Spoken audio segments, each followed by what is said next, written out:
കാറും വലിയ വീടും കുറെ കാശും ഉണ്ടാക്കാൻ എല്ലാവർക്കും പറ്റും ശ്രമിച്ചാൽ. കാറും വലിയ വീടും കുറെ കാശും പലർക്കും ഉണ്ട്. വലിയ വീടുണ്ട്, കാറുണ്ട്, കാശുണ്ട്, എല്ലാം ഉണ്ട്. പക്ഷേ ഡോക്ടറേറ്റ് ഉണ്ട്, വലിയ വിദ്യാഭ്യാസമുണ്ട്. പക്ഷേ മനസ്സിലാക്കിക്കൊണ്ട് സ്നേഹത്തോടെ ഒരു 4 വാക്ക് പറയാൻ പഠിച്ചിട്ടില്ല. ആൾക്ക് രാവിലെ തൊട്ട് വൈകുന്നേരം വരെ പ്രാർത്ഥനയാണ്. ശാലോ ടിവിയാണ് ഫുൾ ടൈം വീട്ടിൽ.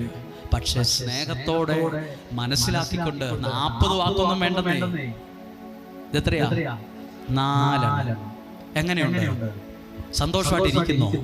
സുഖമായിരിക്കുന്നോ? നന്നായി പോകുന്നല്ലോ അല്ലേ?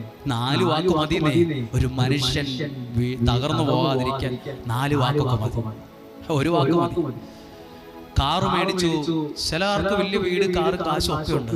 പക്ഷെ വീട്ടിലെ ചിലര് പറയുക, ഈ മനുഷ്യന് ഒരു സ്നേഹവുമില്ല, എന്തിനാ കുറെ വീട്? നമ്മളിൽ നിന്ന് ആളുകൾ ആഗ്രഹിക്കുന്നത് സ്നേഹമുള്ള 4 വാക്ക് എല്ലാവരോടും പറയേണ്ടതേ.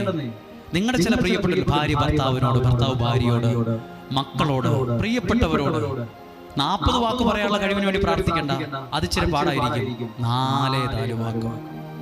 ഒന്ന് കണ്ണുകളടച്ച്, കർത്താവേ, ഞങ്ങൾക്ക് സ്നേഹത്തോടെ മനസ്സിലാക്കിക്കൊണ്ട് നല്ല 4 വാക്ക് പറയാൻ. ഈ നല്ല 4 വാക്ക് പറയാൻ പറ്റാത്തോണ്ട് എത്ര കുടുംബം തകർന്നറിയോ? എത്ര പേര് വിഷമിക്കുന്നുണ്ടെന്നറിയാം. ഭക്ഷണമുണ്ട്, പാർപ്പിടമുണ്ട്, ഡ്രസ്സുണ്ട്, എന്തും മേടിച്ചു കൊടുക്കും. സ്നേഹമുള്ള 4 വാക്ക് മാത്രമില്ല. പഠിച്ച് ഡിഗ്രിയുടെ അപ്പുറത്തെ ഡിഗ്രി ഉണ്ട്, ഡോക്ടറേറ്റ് ഒക്കെ ഉണ്ട്, ബിരുദാനന്തര ബിരുദം, PhD എല്ലാം ഉണ്ട്. പക്ഷെ 4 നല്ല വാക്ക് പറയാൻ പഠിച്ചിട്ടില്ല. എല്ലാത്തിനും കുറ്റമാണ്, എല്ലാത്തിനും കുറവാണ്. ചിലർ പറയില്ലേ, എന്തൊരു മൂരാച്ചി സ്വഭാവമാണിത്.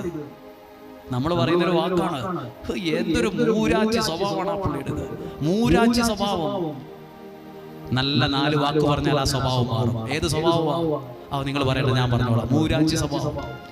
ചിലരെയൊക്കെ നിങ്ങൾക്ക് ഓർമ്മ വന്നു ആ വാക്ക് പറഞ്ഞു. ചിലപ്പോൾ എന്നെ ഓർത്തവരുണ്ട്. നല്ല 4 വാക്ക് പറയാൻ പ്രാർത്ഥിച്ച് കണ്ണുകളടച്ച്